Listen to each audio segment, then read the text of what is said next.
ایک بچہ آ گیا، یتیم بچہ. اس نے آ کے عرض کی حضور 3 گھر میں افراد ہیں، میں، میری بہن اور میری بیوہ ماں.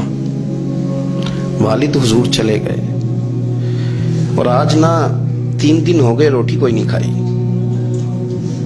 میں اس منظر کو بھی جانتا ہوں کہ جب یتیم گھر میں اکٹھے بیٹھے ہوتے ہیں اور پتہ ہوتا ہے ان کو کہ ہماری اماں کے پاس آج پیسے کوئی نہیں اور گھر میں روٹی بھی کوئی نہیں، تو پھر ان کو بھوک ہی نہیں لگتی. ہاں نہیں لگتی. اماں پوچھتی ہے پتر روٹی کھانی ہے؟ نہیں میں تو سویرے جو کھایا تھا وہ ہضم ہی نہیں ہوا. اماں جی شاہی کوئی نہیں. یہ پردے اس طرح کر کے بچائے جاتے ہیں. ایک دوسرے کو تسلیاں دینا، ایک دوسرے سے پیار کا بڑھ جانا، ایک دوسرے کے لیے جذبات اور طرح کے بن جانا حکمت الہی کے تقاضے ہوتے ہیں. یا رسول اللہ صلی اللہ تعالی علیہ وسلم بیوہ ماں ہے، یتیم بہن ہے، 3 دن سے کھایا کچھ نہیں. قربان جائیں وہ گھر جہاں سے کائنات کھاتی ہے ساری. حضور نے فرمایا بلال جا نہ جا کے ساری ازواج مطہرات سے پوچھ گھر میں کیا ہے.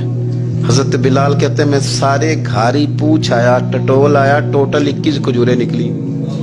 یہ 2 جہاں کے شاہ ہیں اور پاس کچھ رکھتے نہیں.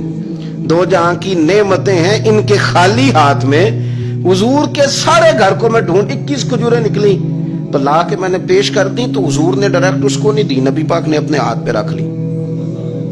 اور کہتے ہیں پھر حضور نے نا اپنا منہ مبارک قریب کیا کھجوروں کی.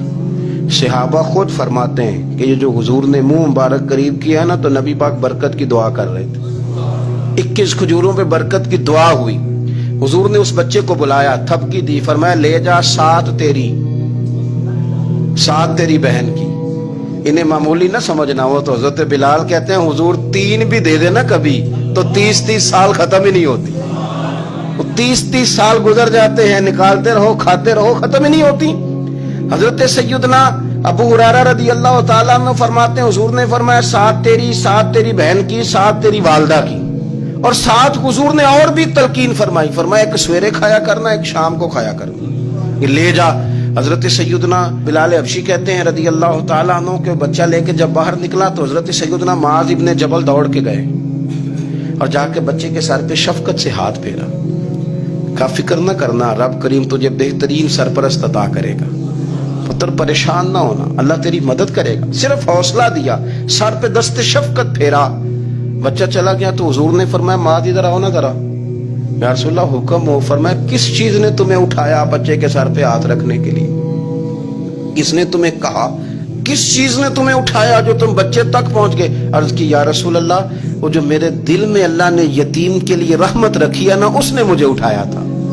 اور میں نے جا کے اس کے سر پہ دست شفقت پھیرا تو حضور فرمانے لگے سن پھر جو کسی یتیم کے سر پہ خالی ہاتھ بھی پھیر دے، جتنے بال اس کے ہاتھ کے نیچے آئیں گے نا رب اتنی خطائیں معاف کرے گا، اتنی نیکیاں دے گا، اتنے درجے اس کے بلند کر دے گا.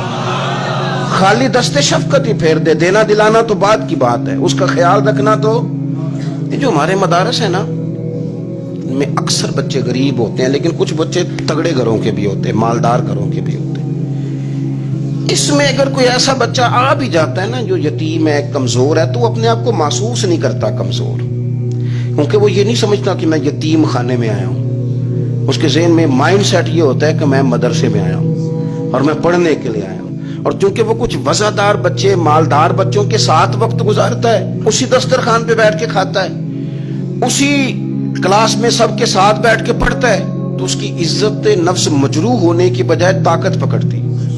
وہ برابری کی سطح پہ جب آتا ہے تو اسے محسوس ہوتا ہے کہ مجھے عزت دی جا رہی.